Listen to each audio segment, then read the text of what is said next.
Nta matora ashoboka atamutekano uhari. Ivyo bivugwa na Libert Bigirimana, umunyabanga w'umugambwe CNDD-FDD muri komine ya Muha. Aho kuri uno w'Imana, ubuyobozi bw'uwo mugambwe muri komine ya Muha bwari buramutse bugendera abagumyabanga bo muri zone ya Musaga mu ntumbero yo kubatera intege mu bikorwa byo gukomeza akarangamutima k'umugambwe.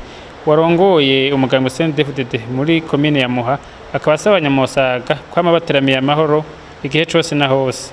Nagomba bamenyeshe ko amatora meza adashoboka mu gihe umutekano utahari.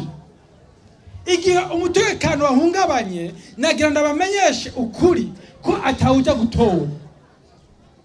Amabomba ari karasana, indege ziri hejuru, ntawuja gutora, ahubwo umuntu wese aja kwiyegera musi gitanda. Abanyamusaga mwibuke kahise kabaye hano. Harabaye uko kugira ngo urengane kw'isoko, urengane hajya ruguru mucamu habona. Byari kibazo. Amoko yari yarizigiriye abantu, abatutsi bagapfa, abahutu bagapfa, abatwa bagapfa, ariko uno munsi urashobora gutembera ijoro ryose atanugukomanze. Ibyo nivyo gukengurukira inkona, nivyo gukengurukira Imana.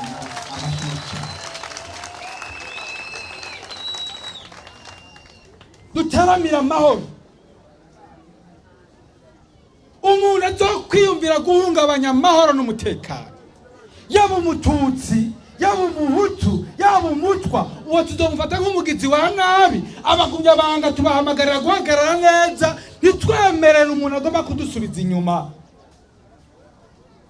Turabane, uza kwiyumvira gusubiza umutekano inyuma, tumubwire uti genda ubigire mu nzi wawe, ako kagumu kagire mutima wawe, naho nyene kagasohoka tuzakukazimiriza muhiri wawe. Ati hora umwanya Barundi twicanye, umwanya bene gihugu bicanye, umwanya abantu batungiwe nk'inkoko, batungiwe nk'amafi, nagomba ndabamenyeshe ko warangiye.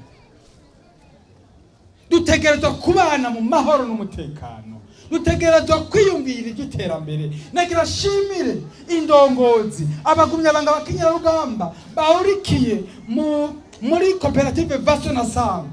Umugambwe CNDD-FDD warashizeho ikintu cyotuma igihugu cyacu gitera imbere. Burya twase dufatanye mu nda, tukaja tugarukira mu mashirahamwe atandukanye, muri Vaso tukarima, tukaja muri koperative Sangwe tukiteza imbere. Nagomba ndabamenyeshe ko ibihugu byose byateye imbere byafashe ingingo byo kuja hamwe, abene gihugu baja hamwe, barakora, bakorera hamwe, bituma ibihugu byabo bitera imbere. Ntituzokwama tureze amaboko bagumyabanga. Ivyo bihugu byibaza ko bitunze, ni byiza gutunga, ariko kugira ngo batunge nabo baciye muri bino bihe tuko turacamwo, bisaba ko tamwene gihugu atamugumyabanga atamukenyera rwo batambonera kure. Mbere n'igiswi cy'inkwana kirashobora gukangaza ahantu bariko bararima. Dutegerezwa guhaguruka tugashigikiza intsinzi yacu bikorwa kugira ngo dutere tuja imbere. Muri ivyo birori harabaye n'akajya ko kwakira abanywanyi bashasha binjiye muri uwo mugambwe bagira ku 150 baje bava mu yindi migambwe. Ibirori bikaba vyasezerewe no kuronsa imfashanyo y'umuceri abagumyabanga bahuye n'ivyago muri no misi y'imvura nyinshi.